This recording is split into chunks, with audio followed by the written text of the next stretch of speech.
Hello, everyone out there.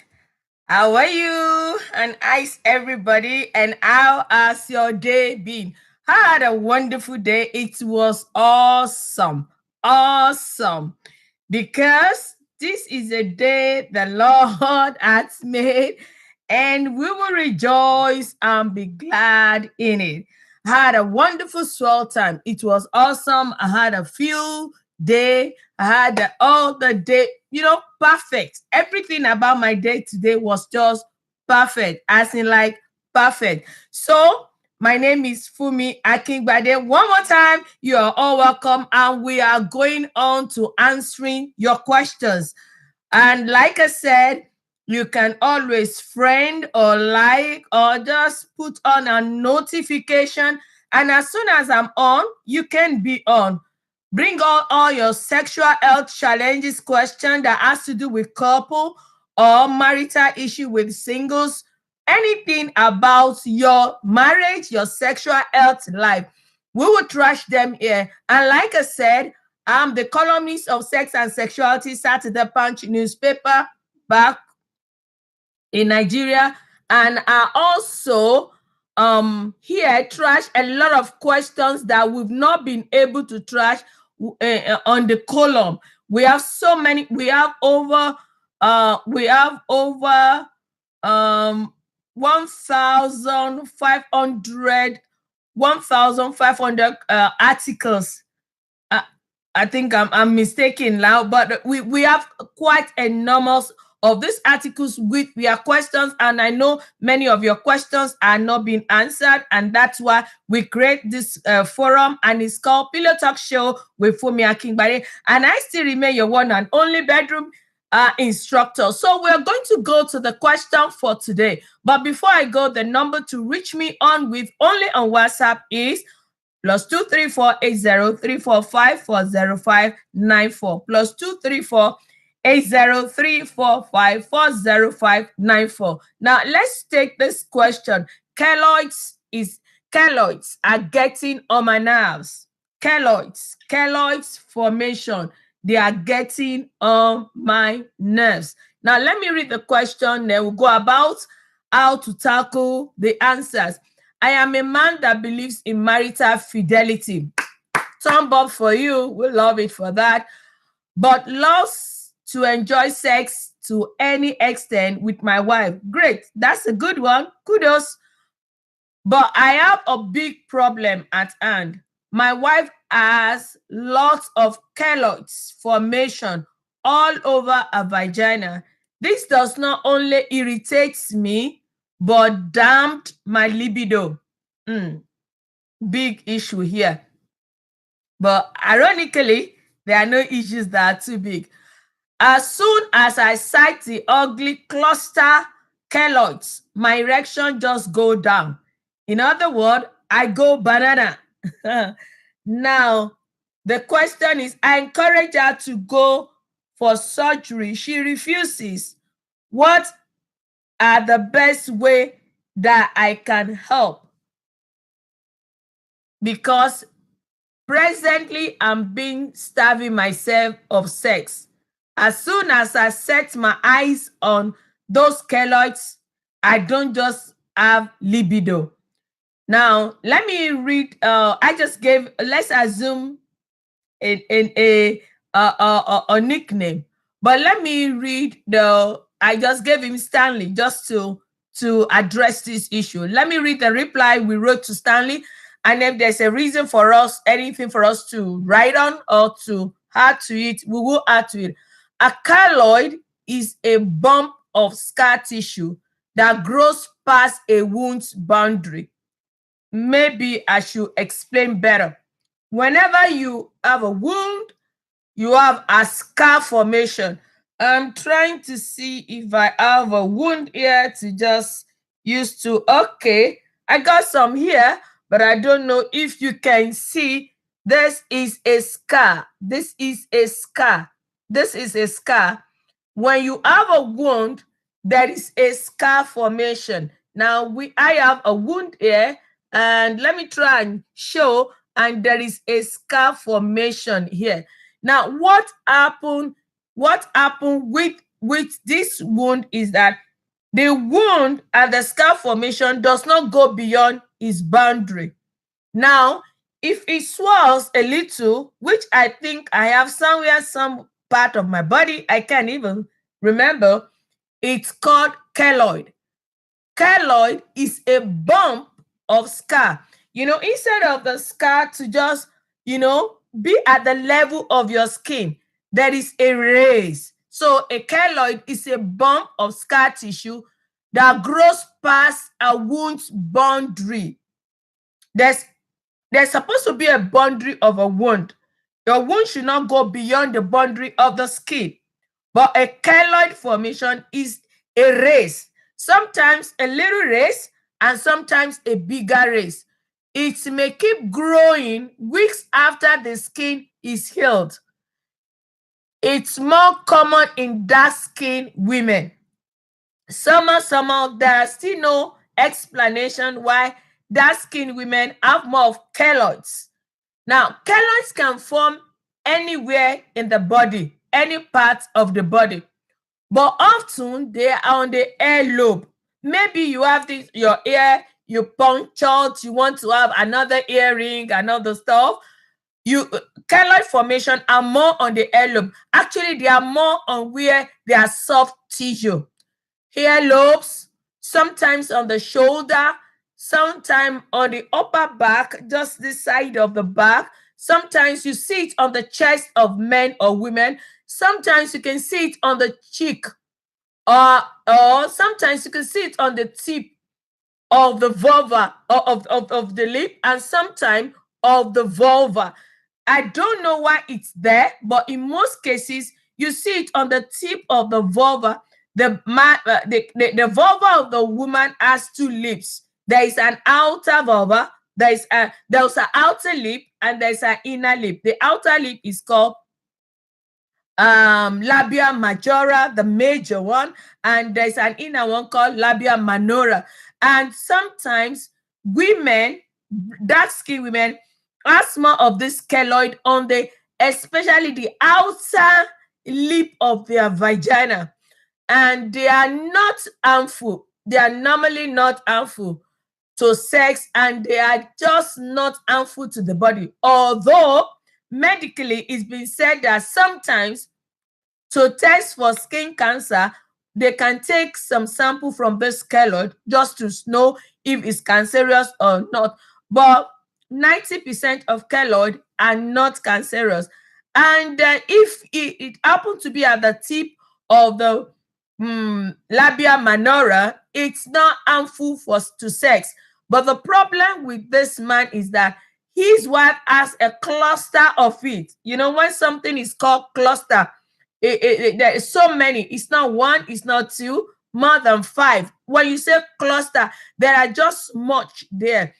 And sometimes because they are where there is no aeration, there may be needs for sometimes for the women that has them to scratch them.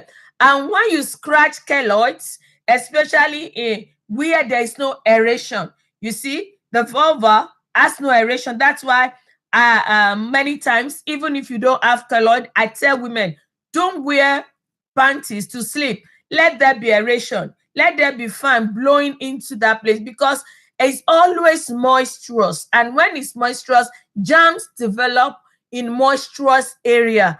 And when keloid formation is there and there is moist, there is a little bit of irritation. And when you scratch them, there will be wound. And even the wound now will develop scars. And the scars, because already you are prone to keloid, the scars develop keloid. So there will be infection and reinfection and scar formation and reproduction of keloid. It can be treated surgically. I know one of the reasons why women shy away from this, maybe for embarrassment, and sometimes they are just scared of surgery. There is nothing to be scared of.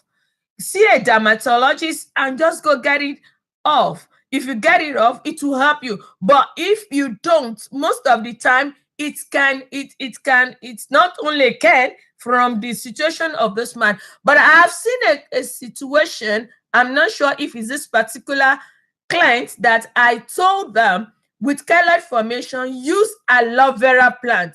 Just take aloe vera every 20-30 minutes. You have the chance, go just rub the aloe vera on the keloid. I have seen keloid formation drop on the hand of the people that have them only by applying aloe vera. So what I told the husband is, if your wife is scared of surgery, doesn't want to go for surgery, just go get aloe vera plant, get it planted, and let it be that every 30 minutes, let her just go to the restroom and get the keloids, smear with aloe vera. Or better still, you can have the pampers, children pampers, and smear a lot of aloe vera gel into the pampers, and just wear it up. Just make sure that the keloid formation, the cluster, does not lack aloe vera within the next 30 minutes. When it's done, it will take time. It's natural. It will take time, but it will fall off. They will just be falling off one after the other. Then when you are not putting aloe vera, when you are probably in the bedroom wanting aeration, make sure you put mild Talcum, my powder. They will help. I think that will settle that case. Now, there's another case from a woman. I tagged her, Mrs. Maria. My husband does a stressful job and is having a problem with impotency. I wonder if that is having an effect on him. My husband is discouraged because, and I'm also disturbed. I miss the intimacy of sex, and my husband is disappointed in himself just because he can't perform. I want us to know that for every situation, there's always a problem. Don't ever think there's any problem that has no situation. There is really nothing new under the sun. There is really nothing new under the sun. Now, if there is impotency, if there's erectile dysfunction and you lack intimacy, and the man is stressed and the job is stressful, now let's listen to the reply. Sex is a vital, important area in marriage, so it's worth facing this situation headlong. Your husband need not to feel embarrassed or frustrated at all because he's having erectile dysfunction or impotency. Many thousands and thousands of men are out there with this situation, and that's the truth of the matter. They're out there with this situation, but then there's always a problem. Your husband, one, needs not to be frustrated or feel embarrassed. Secondly, his condition may be just premature ejaculation. Most of the time when people call on me, when people talk to me, and by the way, the number to call on WhatsApp is +234 8034540594. When they call on me and like this and that, most of the time it's not impotency.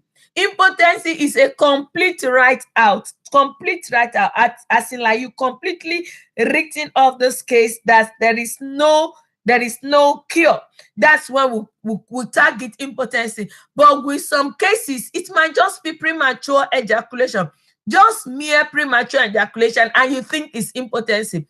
Before you can say a man is actually in impotence or having impotency, you must have put one or two things in place and be assured of that. Has he gone for tests? Has he seen a sex therapist? Have there been a clacking? Has there been some examination? Has he gone through a lot of things? You can't just say my husband is impotent. No, impotency is you are finalizing it. And I don't think it could be that, because most of the time from people coming to me, I've discovered that it's just an untreated premature ejaculation. Now, let me say this. So his condition may just be premature ejaculation or weak erection or erectile dysfunction that is challenged and not an outright impotence. In addition, do not assume stress is causing your husband impotency.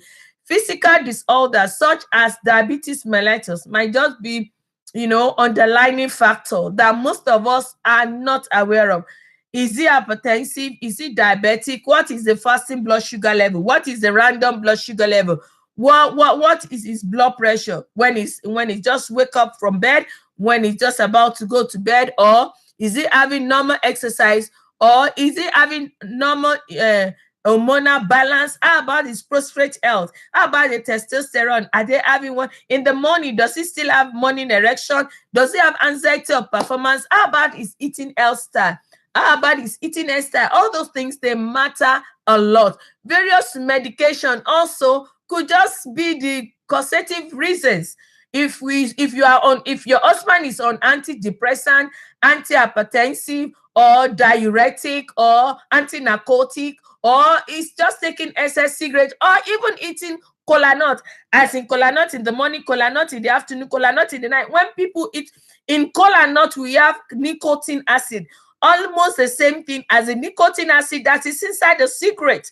Now, if he takes kola nut a lot, his kola nut is his snacks. I'd rather you snack on bitter cola. Bitter cola is highly healthy, is highly healthy. Even I tell men with erectile dysfunction or premature ejaculation to eat a lot of bitter cola. Bitter cola has so many health benefits than cola nut. Cola nut has nicotinic acid, and nicotinic acid is not friendly to the body.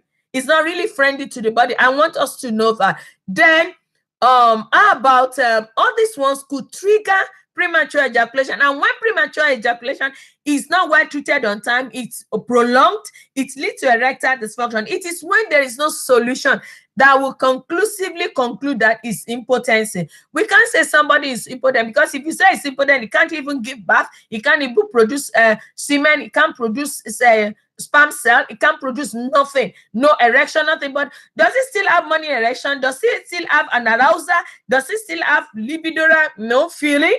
And all those ones, if these are there, they are not an indication that is having impotency. So this case is not hopeless. And how about his stress level, the fatigue, the state of his fatigue?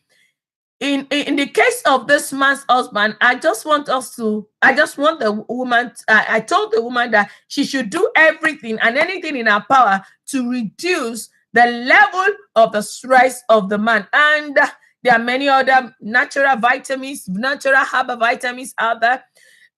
I always say, for every man, you have erectile dysfunction, you don't have erectile dysfunction, please, I beg you, in the name of God, make watermelon your normal juice, your normal water. Drink watermelon. Is a natural Viagra. Take bitter cola, take beetroot, take tiger nut, take coconut water, take tomatoes, take dandelion leaf, take leaf of life, take a pumpkin seed and pumpkin leaf and pumpkin fruit itself. Take all those ones, they help. Take anything that has zinc, as in ZINC, zinc. Anything that adds potential. Take anything that has the property of zinc, the property of maca. These are all the extract they put together to give the natural herbs. And if you need more of this natural herbs, you've done these natural ones, they are not helping, you can give me a call. I will guide you into the best. I want to answer this other last question, then we call it a day for today. I have a terrible vaginal scar tissue and a damaged gland. Hello, columnist. Let's assume columnist writer. I'm an ardent reader of your column, Sex and Sexuality, on the page of Nigerian Saturday Punch newspaper. Over the time, I found most of the issue treated very effectively. Now, my problem is I have this horrible scar formation. What do I do? Normally, there's this surgery that is always being used. You can go have this surgery, just get the outer lip of your vagina well structured. They structure it now. All those people that does plastic surgery, this is the only aspect. If it's an issue with you, if you like, I can't just tolerate it, this is the only aspect. I personally will advise, if every other thing fail, will advise you do a sort of plastic surgery, and that is if every other thing fail. There is this Kegel exercise that helps. One, there is this exercise done in Uganda. It's called long women exercise. All you need to do is just try to rotate the lip of your vulva, rotate it upward, rotate it downward, and massage it, and make sure it's not always moist, it's a little bit dry, and do some exercise. pelvic floor exercise, and Kegel exercise. It helps to strengthen the scalp formation. If when all other fail, then you can go for plastic surgery if you so much desire it. I'm going to go for today. It's been an awesome time. Tomorrow is another wonderful day. And before I go, I just want you to know that Jesus is Lord. There is no problem that is greater than Jesus in your marriage, in your sex life. Even the whatever information I'm giving you is just little compared to what Jesus can do. You have any problem, take it to Jesus in prayer. And Jesus is Lord. Jesus loves your marriage. Keep your marriage flowing. Keep the fire burning. And until tomorrow, I still remain your one and only bedroom instructor, Fumi Akingbade. Bye for now. Au revoir. Thank you.